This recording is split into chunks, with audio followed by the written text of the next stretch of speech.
Hey guys, Archmage Legends. Welcome to the video. Send us some love, some positive vibes your way, especially if you need them out there today. Today, we have a deep dive into every single faction in the game. Who's worth keeping, who's worth building, who's niche but helpful, who's total trash, who can help you out in Faction Wars 2.0 as well. We're going to be looking at each faction through the lens of Faction Wars Normal and 2.0 Hard Mode, but suffice it to say, what we say about every champion here, whether they're trash, whether they're amazing, blah, blah, blah, blah, hopefully can help you out no matter where you are in the game. I'm making this series, I'm taking this pivot in the normal Raid 101 series because I'm getting more and more comments like this one. Hawaii Grown, do a Faction War video for which champions to keep for Faction Wars. A little more direct and would really help me out, like healers and whatnot. We have Tyler. We want more niche rares that can help you out in various areas of the game. We have Jackie. I agree with someone else's comment. If you haven't done it, make a series of videos. Who's to use in Faction Wars? So yeah, suffice it to say, a lot of demand for Faction Wars specific content. Before we do that, as I mentioned, all these series of videos here on the weekend, but you can watch them any day of the week, believe it or not, is I think, the best download link for second accounts, for third accounts, a friend, a family member, whatever, or even to claim and just stockpile free champions because they give them with promo codes. So let me walk you through it 10 seconds. Eleanor, free, legendary, download link in the description below. You also get Ugo and Tagore. Ugo, Tagore, Eleanor, two of the best epics, plus Eleanor, plus you can use the promo code Desert Queen to get a free Tawana Rock. So you can start an account, and there's a freebie coming next month, too, in July, right? So you can start an account with like 3 or 4 legendaries. Just let it sit there, right? If you ever want to do an account in the future, you have it, and you have all those legendaries, all those champions. All right, let's jump into it, guys. I want to actually go to the Faction Wars screen here. If you're on Faction Wars Hard Mode, do you hate it? I'm assuming a lot of people out there hate it because I've heard a lot of complaints about the difficulty level. I'm of two minds, honestly, about this, and I know I'm going to get flack for it, but I want to be true to you guys. It's easy for me to say. I'm definitely endgame, but I like to think that I can have an unbiased, honest assessment too. When they come out with new content, especially considering Raid doesn't come out with new content that often, right? Like sometimes we get one piece of content a year, one big piece, sometimes kind of one small, one big, whatever. It needs to last for a while, so it needs to be challenging when they add new difficult content. So I don't really mind that it's very hard, and I know that's a very unpopular take. But what I do mind is it's not like hard in a strategically necessarily dense way, you know? It's more of like, oh, build more champions, mule more gear, have more silver problems, spend more money, right? So I think it's like a lazy scaling of difficulty, but I don't have a problem inherently with the scaling of difficulty. That's my take. Would love to hear from you guys. Anyway, okay, so what do we have here? I want to go to the Bannerlords. Actually, you can't go to the Bannerlords, so I can go right here. Hard mode. I want to just take a quick look. I think it'd be very boring if I sat here and talked one by one about every single champion with all of these abilities for 21 freaking stages. Instead, I want to give a 5-second synopsis on each stage, how difficult it is, and then we'll keep these in mind when we look at all the champions in about a minute or two, okay? So stage 1, reduce enemies by 50% in one skill. These sort of stage parameters, every faction has them, right? They can be challenging. Obviously, the easy way, the quote-unquote easy, the best way, I should say, the most efficient way is with a decreased defense, weakened champion, setting up the best nuclear you got, right? Provoke debuffs. Yes, you can use a provoke artifact set or provokers. There's a few really good ones in Bannerlords. Stuns, same thing as provoke. Stage 4, manipulate buffs or debuffs duration 20 times. Pretty self-explanatory. We'll talk about those champions as we find them. 40 hits on enemies when they're under leech debuffs. I'll give you a few good leech recommendations. Luckily, there's a few solid ones that are not that hard to get in Bannerlords. Manipulate turn meters 40 plus times. Again, pretty self-explanatory. Clear the stage in 100 turns. Can be very, very challenging depending on who you have. But obviously, kind of the same thing applies with 50% or more in one skill. You're going to need a lot of damage dealers and 1 or 2 good support champions, depending. I will say, just to take a quick time out here before we go to stage 8, is in a lot of these stages, the best methodology is to slow down. Slow down, go with minimal damage dealers, and really focus on just, you know, it will take you longer. It'll be more arduous of a process, but slowing everything down makes everything a lot easier, except for the stages that you have to clear in a certain amount of turns. Okay, reduce 9 enemies' HP by 50% with 1 skill. We already talked about that. Provoke, same thing, but more requirement, right? And this is where you can slow things down and really just make sure that we're landing our debuffs, and then we can kind of continue on with the battle after we landed 15. Use 3 epic champions. I actually find these ones fairly easy, but of course, it depends on the caliber of the 2 legendaries and or mythicals that you're using and who you have built on your account. Defeat all enemies when they have no buffs on them can be challenging. Obviously, block buffs can help a big regard, or buff removal before you kill them. Stun debuffs, we talked about that. Do not receive more than 10 debuffs. There's 2 ways to go about that, right? You can go in with a really good block debuffs champion. We'll mention a few of them, and then you're kind of covered. Or you can just kill them before they get a turn, which is more challenging, especially as you get to these more difficult stages. 150 turns, again, a more challenging level of, it goes 100, 150, then 200 at stage 21. Beat the stage with all champions alive at all times. These can be challenging, but again, you can stack your team up with support champions, and slow and steady usually wins the race on this one. Of course, they stack all these stages with champions that are inherently very good at killing you, right? So it's challenging, and revivers cannot save you here. Defeat 3 enemies using ally attack or counterattack. This can be challenging, especially in Bannerlords. If you have Marichka, you've got a little cheat code on her A1 ability, right? But other than that, it can be very challenging. However, I do have a champion or 2 that I can recommend, actually maybe 2 or 3 that I can recommend that could help you clear this stage. Do not land any weak hits. Very challenging. You can either go very methodically, very carefully with any affinity champions and make sure you're not attacking, try to avoid AoEs and try not to get those weak hits, or you can stack your team with Void, as many Void champions as possible. Void is easier to do. However, it's hard to for most players to just have 5 solid Void champions ready to go that can clear these difficult stages, right? Defeat 4 enemies before they take a turn. Very challenging again. You can use turn meter manipulation here, right?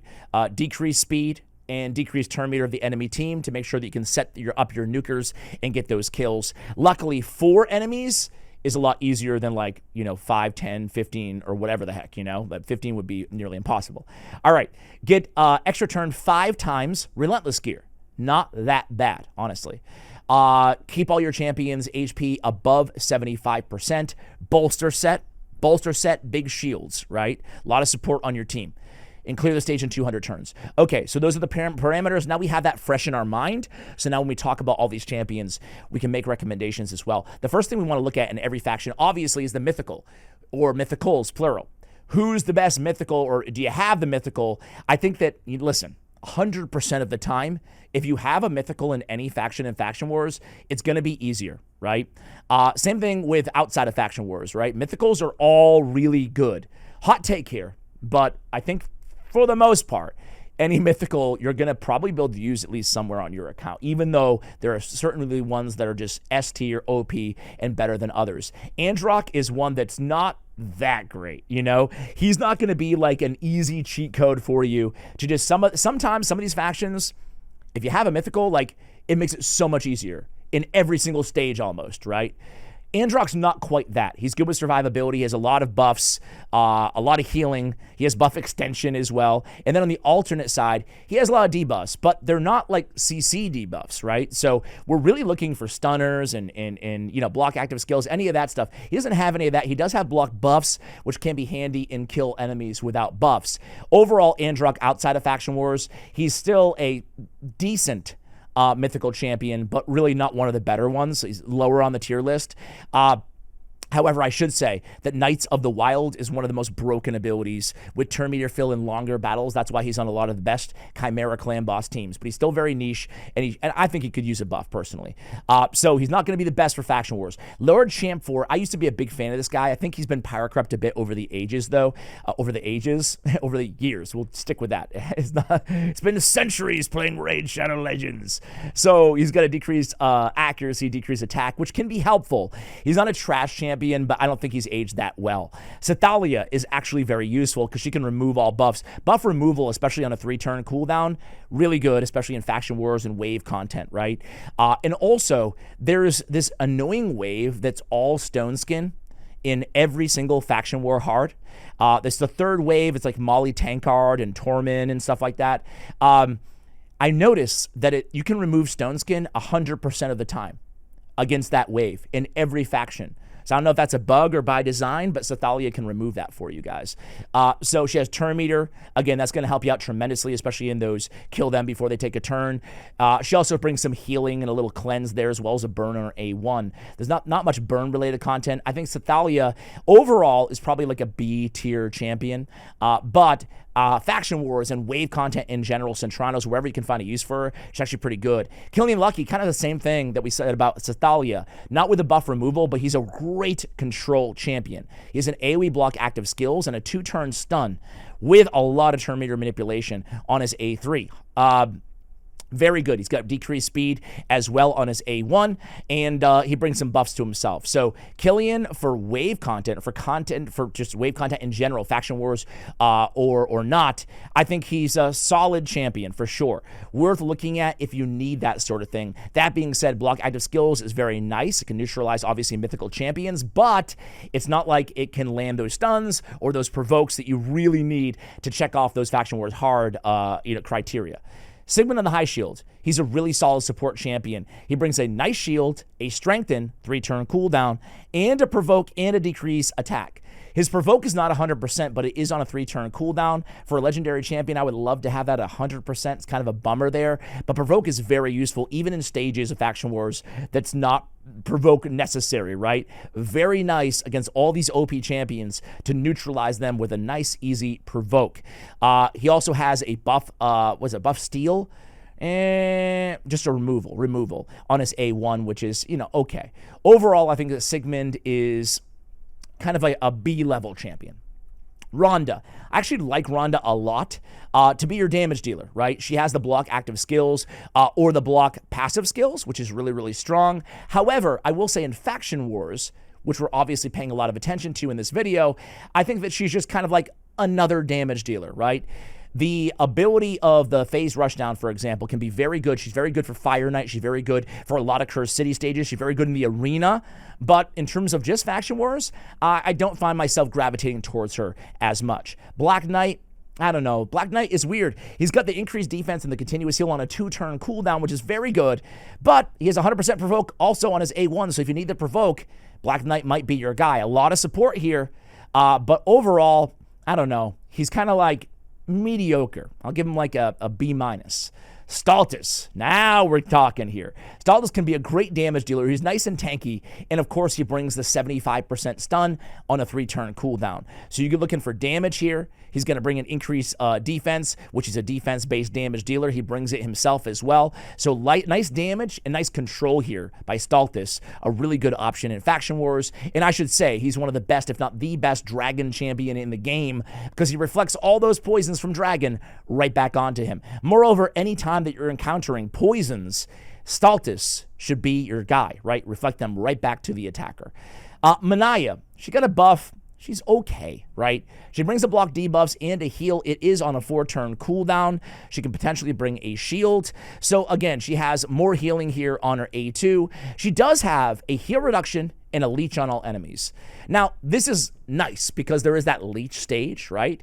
And if you add the heal reduction, the leech, especially against the boss, right, it can be very helpful. So I would say that Mania, although she doesn't tick off a bunch of the specific conditions that we need, I feel like she's actually, with the buff, a pretty good support healer, as well as those debuffs on the A2. So, I think I started by saying that I wasn't a big fan, but I feel like for progression, for support, if you're lacking it, I feel like she actually could serve some utility here. Same thing about helier. Now, I've been unkind to helier in the past, but honestly, guys, he's pretty good for faction wars. I'm not going to lie to you guys. He is a tanky defense-based champion, and he has increased defense, by the way, on his A1, which is nice. He also has heal on his A1. He's got a pretty decent shield with an AoE on his A2, but I love this harsh light. He's going to cleanse all allies, but transfer them to an enemy, right? Really solid ability here. Finding cleansers, especially in this faction, is not super easy. So he's got the cleanse, but you can transfer them right onto the boss or whomever, right? Very strong ability. He also absorbs damage inflicted on other allies, which can be helpful in those areas. Being a tanky champion, 1542 base defense, it can be helpful in those areas where you can't lose an ally, right? So helier is not bad. Timid the Fool is very good. Very good. With or without kaja, even better with kaja. Why is he so good? Well, he has decreased the duration of all enemy buffs by 3 turns. Very powerful. Kill an enemy without a buff stage, but just in general, you don't want buffs on enemies. And there's a lot of buffs in Faction Wars, a lot of buffs in Curse City, in any wave content. Very good. Even in the arena, it's going to be polymorph proof on this ability and test your strength. Cool thing is, if Kaja is on the same team, he always gets an extra turn. Even if she's not on the same team, he's going to get an extra turn if they have no buffs. Usually that's enough to remove all buffs, provided you have enough accuracy built on him. So then he can come in with Kegs of Dread, which is harder than his A2, as well as an increased accuracy on all allies, and then you can true fear your enemies. There were no true fear conditions, no increased accuracy conditions, so he's not ticking off the conditions in Faction Wars hard, but he can still be a big factor in getting you through the difficult content. rthalos. Rthalos is a great damage dealer, and he can deal insane damage to the boss. So keep that in mind. Other than that, he's fairly one-dimensional, I will say, as a damage dealer. But since a lot of people have him, he was previously a free champion, and he could be one of the best DPSs against the boss. I'm sure a lot of people will be using him. Also, all those stages where we have to kill an enemy before they take a turn and all that good stuff. He hits hard, not quite as hard as some of the other champions we'll talk about, but he could be an option if you're lacking others. Chronicle aselin. I'm not a fan. You guys may or may not know that. She was a free champion. I realize a lot of you have her. I realize a lot of you guys like her. I'm not a big fan, although I will give her a little bit of due with the A3 ability. We can ignore the sleep, although we could use a sleep, I guess, in wave content conditionally on whoever we need to in the given moment. But I think the decreased speed, the decreased attack is pretty powerful, again, against the boss. That's about it, though. You know, if you're lacking any better options, I guess you could use her as kind of a last substitute or something like that. Lugan, I'm actually a big fan of. Similar to Killian, he brings in AoE block active skills on a 4-turn cooldown, which is a really good move, right? Block active skills for 2 turns is... It's all situational, but it could be much better than a stun for 1 turn in some situations, or a provoke for 1 turn. So don't sleep on block active skills for 2 turns. I mean, you can obviously block active skills against their cleanser. There's a lot of Elvas out there, right? And you don't have to worry about it, you know? So really powerful move. Moreover, he also has increased defense on himself. I wish it was on everybody, but an ally protection on a 3-turn cooldown to help keep your champions alive. So I like Lugan. He's not the best for Faction Wars, but he can be serviceable for support and block active skills and control. Septimus. Listen, Septimus has been power crept to the nth degree. He's just a shadow of what he once was. However, he can still smack the hell out of the boss. So he could be one of the best boss damage dealers with this Holy Sword and enemy max HP ability. Granted, there's enemy max HP damage mitigation in the game as well, so I don't think that Septimus is going to be the first guy that you run out and max out if you haven't already, but if you're looking for that big smacker against the boss, big smacker, man, I'm really choosing my words interestingly today here. Septimus might be your guy. I'm not a big fan. Same thing with Richtof the Bold. I'm really not a big fan. He's best on poison combust teams. He places a poison on all enemies. Actually, 3 poisons, I should say, on all enemies. So not a bad move on a poison combust, but, you know, that's not Faction Wars. So for Dragon, you know, or for just wave progression paired with, I don't know, an Eleanoril or somebody like that, he could be a great setup. Other than that, he's good in a stun set or a provoke set because he has an AoE on his A1 if you're pretty desperate. He is squishy, so keep that in mind. Kaja the Rye, probably the best reviver, or maybe it's a close in the faction. So if you have Kaja, congratulations. She's very fast. She has speed in all battles on her aura. She has an AoE revive. She has a cleanse, a turn meter fill, and she's Timid the Fool's companion champion as well. She has block debuffs as well. So she brings a ton to the table. A very, very, very good support, especially in Faction Wars. Great in the arena. So yeah, Kaja, she's tremendous.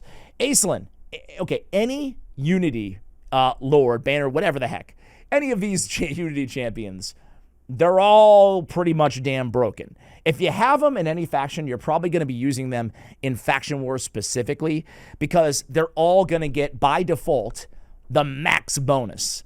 And any faction lord in the game, any Unity Lord in the game, they're going to be very good with all of their bonuses, no matter who they are, even the worst of the worst. So if you have aselin, you're going to be using aselin in a lot of situations, right? He's going to get block damage on this champion. He's going to get all the buffs placed, are protected, can't be removed, very good against the boss.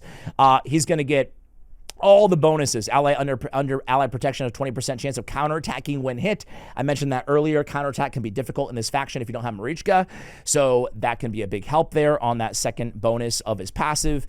Yeah, he's going to be a just beast. He'll be great at keeping your champions alive. Raglin is another reviver option. She's a single target reviver, but everybody knows miracles on a 2-turn cooldown with a full turn meter. She's got a solid A1 turn meter fill as well, random allies, and a cleanse and a heal. A solid reviver and support champion. Even though she's faded over the years, she also brings a big defense aura in all battles. So a solid single target reviver, certainly one of the better ones, better single target revives in the game still. You know, you wish this was a 3-turn cooldown. You wish it didn't scale based off her attack. But at the end of the day, you know, you're still probably going to be using her a lot if you have her, especially if you have a limited option in terms of revivers. All that said, though, unless you're really relying on the heal and the cleanse of the mercy ability, I'd probably still go with Ursula, the Mourner, over Raglin if you have them both. But again, it is a bit situational. Baron, big boy damage with the Sky Piercer ability, right?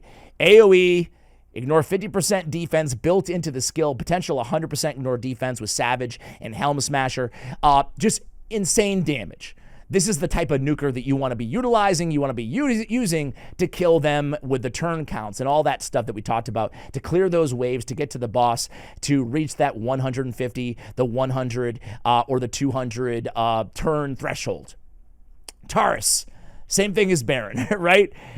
Big damage with constant pressure, even bigger single target damage with Hero's Intersection. If you have him and Marichka, congratulations, you have a little cheat code couple for most areas of the game, not even just faction wars. A lot of damage, especially if you can stack them up with buffs, right? I was talking about earlier, in faction wars, slow and steady wins the race. With a guy like Taurus, man, you can go really slow, and he can be the only damage dealer on your entire team. Just build him with a bunch of buffers, and just move at the speed of Taurus, really, and you'll be good to go. Marichka, probably the most powerful Bannerlord champion, I would say, just because one of the most powerful champions in the game. I love her in a Relentless set. That's just me. Speed in all battles. She's got the cleanse. She's got the extra turns. She's got the ally attack on the A1, which we spoke about. We've got the big heal, strengthen. She's not ticking off a ton of boxes for the conditions, but you can use her absolutely everywhere in the game, from Hydra to the arena to dungeons to just, I mean, she's Marichka, one of, if not the most powerful supports out there in the game. And she can be kind of your emergency reviver with the Giving All. Moreover, she can mitigate the bombs, poisons, and burns that you encounter along the way. Quintus is actually an insanely good damage dealer. Not a high, most people don't have a high opinion of Quintus. He's a live arena champion that we can farm, even though it takes a while. But I think Quintus is actually very good outside the arena, ironically, right?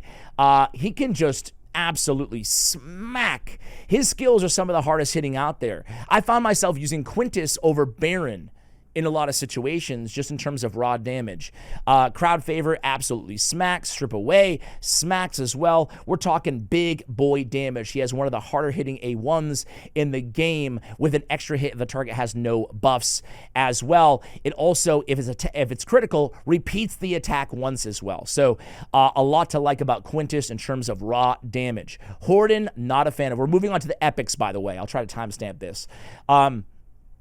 Horden, I'm not a fan. I would never invest in Horden, no matter what. Lordly Legionary, I'm not a fan. I would never invest in Lordly Legionary, no matter what. You could argue he's good in Fire Knight. I just think there's much better options out there. Even if you're desperate for a heal reduction, I think there's better options out there. Archmage Helmet, he's the first champion that you get from Doom Tower Secret Rooms, and boy, is he worth it. He's going to be one of our MVPs for Faction Wars, guys. He's a beast. He's a beast. He's got an AoE stun, 75% on a 3-turn cooldown on his A2, and then he has increased speed on a 3-turn cooldown with increased crit rate, increased crit damage as well. The cool thing is he is immune to turn meter reduction effects from enemies, and he has turn meter fill on his A1, helping you get back to that stun. Stun is so important, and he brings not only the increased speed for your team, but also that 3-turn cooldown with a fast 108 base speed on the stun. I think a lot of people will be using Archmage Helmet. Gerard the Stone, not a big fan. I would not invest in Gerard the Stone under any circumstances personally. All right, next is Arndulf. Okay, so Arndulf has an AoE weaken, as well as a small chance of a fear. He has reflect damage and counterattack. I am not a big fan of Arndulf, but with the counterattack and the provoke, if you're really desperate for either the provoke and the counterattack, probably the counterattack, and that for that one condition, he might be worth looking into. I'm not a huge fan of this champion either way, but again, an AoE 3-turn cooldown. He's defense-based, so he's a little bit tankier. He's a bit of a conditional option, but he is an option if you're looking for those abilities. Signy of High Shield. She was a fusion epic a fusion or two ago. She's tanky, which is nice. She brings increased resistance and a reflect damage. Not a big fan of either of those abilities. The only way I would recommend, or the only reason I'd recommend investing in her, is she has the remove excuse me, before attacking, 100% chance when booked of removing a random debuff from all allies and removing a random buff from all enemies. All right. This is not going to be a, super game changer, but if you're really struggling with kill enemies without any buffs, she could be an option there. I might even double down on her HP and build her in a shield set just to help you, survive these waves with your own team. Oathbound is actually a superstar in a specific 1 or 2 Cursed City stages. They're epic only, and he is really good. He can actually smack for a defense-based damage dealer, so keep that in mind. He has some good damage, along with a decreased attack, along with decreased turn meters. So pretty good control here on an AoE on a 3-turn cooldown. He also has a block active skills. It is a 4-time at random ability, so it's not super dependable, but you put it all together, you get some damage and some control. He also has a chance of freeze, so again, a little bit more control in there to his kit. He's a nice kind of tankier damage dealer with some damage mitigation built in, as well as a little control. Chancellor Yasmin, I am not a fan. She does have a lulling chant, but it's only a 75% chance to remove all buffs from all enemies with a sleep on a 4-turn cooldown. I think she's kind of a crappy champion. I would not invest. Seneschal, he's one that we can pause on because he's really good, especially in Faction Wars and in Cursed City and in Doom Tower Secret Rooms. He's a wave champion. Now, a lot of things to like about him. He has the leech on the A1. We talked about the leech can be hard to find. He's got it at a 40% clip, but he also has a counterattack. So, counterattack, provoke, and a leech. That means a lot of counterattacks, a lot of leeches, and the provoke as well. He has an AoE provoke on a 4-turn cooldown. He's placing it on all enemies, right? 100% when booked. So Seneschal's definitely a champion worth using, worth building, worth keeping your eye on. I use him in several different areas of the game on my main teams. He also has a perfect veil and a continuous heal on an ally of your choosing on a 2-turn cooldown with 2-turn duration. It's a nice A2 as well. Seneschal is a very underrated epic champion out there, worth investing in. Alaric the Hooded, he's got some decent damage, but that's about it. I'm passing on Alaric the Hooded. An AoE with a decreased accuracy, decreased attack can be useful, but I don't know. For me, on a 4-turn cooldown with a little bit of damage, it's just not worth it, even though he's really one of the coolest looking champions, I think, in the Bannerlords. I like the aesthetic. Lady Quillin, again, kind of like Alaric, right? She got a pretty decently hard-hitting AoE, but that's about it. I'm passing on Lady Quillin. Sir Archmage. Listen, there's not that many champions that can do 50% damage or more in one ability. Sir Archmage has one of the hardest hitting abilities outside of, Baron, the big 3 that we talked about, Baron, Taurus, and Quintus. You can make a case that Unshakable Valor is the next hardest hitting move, maybe rthalos too, next hardest hitting move out there in all of Bannerlords. This Unshakable Valor smacks big damage against the boss, big damage against anybody, but it is a single target. The nice thing is he's a pretty hard-hitting ring true AoE with debuffs, decreased defense, weaken on the enemy team. He can also deal more than 50% damage with this ability. So if you're looking for a nuker to help you clear content, Archmage, even despite his low attack at 1310, could be your answer. Knight Errant, Death Warrant could be your answer for a single target, big damage dealing ability, but I would not invest in Knight Errant. Nowadays, I think he's way too niche and, some decent damage from this one ability, but that's about it. Stag Knight. I don't know, Stag Knight's arguably the best epic out there in Bannerlords, certainly the best debuffer out there in Bannerlords. An AoE decreased defense and decreased attack, as well as a decreased speed on the A1, each hit, dependable 50% land rate, and an increased accuracy every time an ally has a debuff resisted by an enemy. Stag Knight is fast. He's tanky as well. He can deal a little bit of damage for your team, despite the 859 base attack, can be like a supplementary damage dealer for your squad. Stag Knight's one of the GOATs out there of Raid. I consider him a top 3 debuffer for all epics out there in the game, and I definitely consider him a top, 3 Bannerlord epic for sure. Mass Fearmonger? No. Unless fear was going to be a condition or true fear in Faction Wars, which it is not in Bannerlords, I would not invest, so I definitely don't recommend you investing, even though I do like kind of the Jason vibe here. Gizgard the Sigile, this is going to be a champion who's going to be very, very useful in Faction Wars. The shame is, outside of Faction Wars, kind of niche, right? He's very tanky. 1454 on the defense. His HP leaves a little bit to be desired, but he has an AoE provoke, right? 75%, but it is on a 3-turn cooldown. And then he brings an increased defense and increased attack. He also has a decreased attack on his A1 ability. Fills his champion's turn meter by 15% whenever they're attacked by an enemy under a provoke or an increased attack buff. So turn meter fill helps him get back to the AoE on the A2. So a great provoker and a good champion at just keeping your team alive and then mitigating damage with the A1 as well at a 75% land rate. He's outshined by Mythical, who everybody obviously eventually gets in other areas of the game. But in Faction Wars, he does take off some of the support and the provoke options for you. Ulfri, I'm a big fan of Ulfri. Big fan. He's a very lame-looking champ. I don't even think he's lame. I think he's cool. He doesn't jump out the page at you, but he's a really good, okay, I've got 4 champions selected on my squad here. Who am I going to round out this team with? Ulfri could be your dude, right? Really solid. Speed in all battles on the aura, right? Decreased attack on the A1. Not a huge landing rate, 40%, but not bad. An AoE, stealing a random buff from each enemy. I love a good AoE buff steal. Nothing better than a good AoE buff steal. That's why I like Gammaran so much. Steal every buff and then spread them. That's so nasty. So nasty. That's why I like Knave of Hearts, right? I love those champions. Sun Wukong. All right. Also a continuous heal on all allies. Big version, 3-turn cooldown. So there hasn't been a ton of healers that we talked about in this faction. Mania, a few single target heals out there too. But not a ton. So the continuous heal on all allies for 2 turns, big version, 3-turn cooldown, could be a good source of healing for your team. Moreover, he has an increased attack and a turn meter fill, right, on his A3. So, again, nothing is going to absolutely jump out the page of like, dude, this guy's broken. But the heals, this buff steal, the AoE, which a decent damage from him, I should mention too. Not going to be your main nuker, but like a complementary nuker again. With the turn meter fill, with the increased attack, he brings enough to the table with the aura as well for me to justify being a good utility champion that you can consider even outside of Faction Wars. Lady Annabelle, very good champion. Heals his champion by 50% of max HP whenever an ally or an enemy dies. She's very tough to kill. She's tanky as well. She can be your increased speed champion. She has it on a 4-turn cooldown. A swap HP with a revive on death mechanic that can be helpful in some situations when things get a little perilous. We have an AoE leech. She's probably the best leech option for anybody out there looking for a leech champion. She also brings a decreased speed on that same AoE on a 3-turn cooldown on targets with less than 50% turn meter.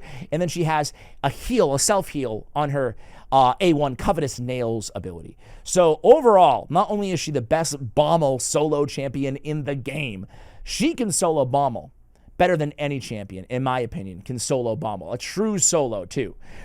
Lady Annabelle is very good, very good. A lot to like here. A lot to like. Rowan, not a fan. She has a stun 3-time at random, so I will point out that if you're desperate for stuns, I'd still probably go stun set on somebody with AoEs before I, invested in Rowan. But she's got stun, she's got some poisons. She also brings a heal reduction on her A1. So if you're in need of those debuffs, you could consider her. She's so squishy. The boss breathes on her, she's gonna die. Azure, I have kind of mixed opinions on Azure. He's okay. He has an ally protection, and a shield on himself. It's a protected shield. It's a big shield, I should say, too. But that's a 4-turn cooldown. That's pretty much it. He does have a stun on his A1, right? It's 100% if the target's under an increased speed buff. That's too conditional for my liking. But it is each hit 30% chance. And then if they're under a stun, the attack, he's an extra hit on the coup de grace on the A3. I don't know, guys. I'm passing on Azure. For a Void Epic, he leaves a lot to be desired. Warcaster, the old Demon Lord block damage champion. Listen, block damage can be helpful in some situations. It is on a 4-turn cooldown with a 1-turn duration, so it could be gone before you know it's there, right? And AoE block buffs, but it's a 75%, block buffs. Listen, if you don't have all those other block buff champions we talked about, he could be a consideration for control. For me, though, Warcaster has not aged very gracefully. I would probably hold off. I would pass on investing in Warcaster unless you're really desperate for options. Ursula the Morning, we talked about her earlier. She brings increased attack and decreased attack. It's going to cost you a lot of books, but it's a nice move. She also has decreased target's turn meter on the A1, which is nice. And then she has both increased defense and strength in big versions on a 5-turn cooldown for a 3-turn duration, though. You can use that even without the revive, but she does have the AoE revive 75% HP, 50% turn meter. That's one of the strongest AoE revives in the game in terms of survivability plus turn meter. So if you're looking for a reviver, look no further. We have Ursula the Mourner. She has speed in Doom Tower battles. I wish that was all battles, right? Of course. But it is what it is, or even Faction Wars, But hey, a great reviver option for you guys. All right, let's go to rares here, guys. I'm going to pick, instead of going by actually, let's go through them all. Crossbowman, I'm passing. Valerie, good in Faction Wars 1.0, not hard mode. She's campaign farmable, right? She has an increased duration of buffs, decreased duration of debuffs on allies, and an increased attack weak version on a 3-turn cooldown. She also brings a shield on the A3. Again, for a farmable champion, I would take her to level 50, but that's about it. Grandmaster, I'm passing. Myrmidon, passing. Merzicord, passing. Merzicord, AoE, turn meter fill, counterattack. I thought she had counterattack. Counterattack and increased attack on an attack-based rare. The cool thing is, she actually deals a decent amount of damage and brings the weak version of decreased speed on her A1. So, very niche here. Very niche. But you could use her as kill an enemy with counterattack, right? Her increased attack, weak version, it's only on her, by the way. So really, she's kind of a play. Maybe you put her in like a, I don't know. I was going to say stun set, just get more utility out of the AoE. But honestly, what you're trying to do with her is just get that counterattack kill. So, damage, I said, was decent, but you kind of have to get the enemy down enough to get that kill. I don't know if I'd actually say, yeah, go for her, but I wanted to at least point that out. Preserver. She has continuous heal and shield on herself. Don't like that. And then she has a free single target. Pass. Courtier. Triple hitter. Chance of removing a buff from target. Nah. And AoE times 2 4-turn cooldown decrease speed. Honestly, 33% chance. Is this the only champion? Have you ever seen that in the game, guys? 33% chance of placing a 30% decreased speed for 2 turns. I will say this. Big version decreased speed on the AoE is, you don't find that on rares. So he's got that, but it is only a 33% chance. A 1 in 3 there. I would not invest. Bombardier. He's got the increased speed on himself if the attack is critical and poisons. Pass. Pass. Pass. Pass. Conqueror. Campaign farmable. Again, this is a guy who probably not worth it for endgame content outside of like rare only restricted content, but he does have a block revive. There's some rare-only conditions in Siege, in Clan Siege, that he can be kind of a menace because he has a block revive on his A3, and he removes 2 buffs from the target, but on a 2-turn cooldown on his A2, and he's campaign farmable. Honestly, I think he's one of the cooler campaign farmable champions. He brings 2 cool things to the table: 2 buff removal on a 2-turn cooldown and a block revive. Halberdier, nope. Rizkarm, definitely worth knowing about this guy as well. He is a defense-based rare, He has a counterattack on a target ally, okay? And he had increased defense on all allies, help you in survivability. But we talked about the issue with the other counterattack rare, right? Rizkarm, you get to choose who to put the counterattack on. So if you have like a Quintus, it doesn't matter, like one of the big damage deals that we spoke about, we can put it on that ally, and that can help us clear the counterattack or ally attack condition in Faction Wars hard. He could be kind of a sneaky little move there, but that's kind of about it. Not a lot of champions that can put counterattack on random allies, though, so worth noting. Chevalier, he has a stun on a 3-turn cooldown. If you're desperate, it is a 75% chance on the stun condition areas. He also brings an increased defense and a continuous heal on all allies. This is a dude, the only reason I would invest in him would be A, if I'm desperate for stuns, really desperate, and B, if I had a good awakening on him so I could take advantage of the Nature's Bounty blessing to upgrade the increased defense and continuous heal to the big versions of these buffs, right? So if you happen to pull a 6-star awakening on this dude, maybe then you might consider using him if, again, you're desperate for support in stuns in Faction Wars. Otherwise, I'm passing. Vanguard has a provoke if the target's under a decreased defense. And guess what? He brings a decreased defense, but only at a 30% clip. I'm not investing. Steadfast Marshall, another dude who is worth knowing about because he has an extra turn. Now, we talked about it. One of the final stages is get an extra turn, 5 times, right? You could use him on your team because he has an extra turn mechanic on a 3-turn cooldown, right? He also has a Veil on all allies for 2 turns on a 3-turn cooldown. Now, there's no Veil or Perfect Veil condition in Bannerlords. I wish there was, because this is a great ability. Getting a Veil on all allies for 2-turn duration on a 3-turn cooldown is exceptionally good, especially for a rare. Problem is, he's not really bringing much else at all. He has a Provoke on his A1.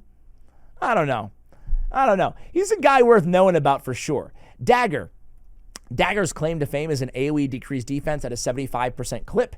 She might be your decreased defense option if you don't have Stag Knight to help set up your damage dealers to do the 50% extra damage. You could sub her in those situations. Just be very aware. She's one of the squishiest champions out there. 12k HP, 793 defense. Very, very bad. Danny the Tusk Knight can help you out if you're absolutely struggling just for progression and you want to slow things down and you don't have a big version of Strengthen on your team. He does have it. He's the only rare in the game that has an AoE big version of Strengthen. He might be the only rare that has the big version of Strengthen, even single target, right? So it's worth knowing about him. With the boomstick, other than that, he's not bringing a ton to the table, right? He does have a Provoke, 40% chance on the A1. So maybe you put him in on the Provoke stages. Hope you land a couple provokes on that A1. Let him support the team with his Strengthen. Heck, in AoE, I don't know, maybe put him in a provoke set, try to double down on that, right? So he's worth knowing about, but probably not a must max. In terms of the commons and uncommons, there's only really one here who I want to point out to you guys, and it's Duelist. Duelist has a 75% stun on a 2-turn cooldown. So again, if you're desperate for stuns, you could potentially invest in Duelist. That all being said, it's good to know about her, but a 75% stun on a 2-turn cooldown is certainly really good. But look at how squishy she is. 11k, 793. It still is only a single target. So good to know about, but it's hard to actually recommend investing in this champion. So there it is, guys. That is Bannerlords, kind of a deep dive. Hopefully you enjoyed the video. Let me know if you did in the comments below, because next week, either way, we're going to go and move on to the High Elves. Thanks for watching, and as always, take care, guys.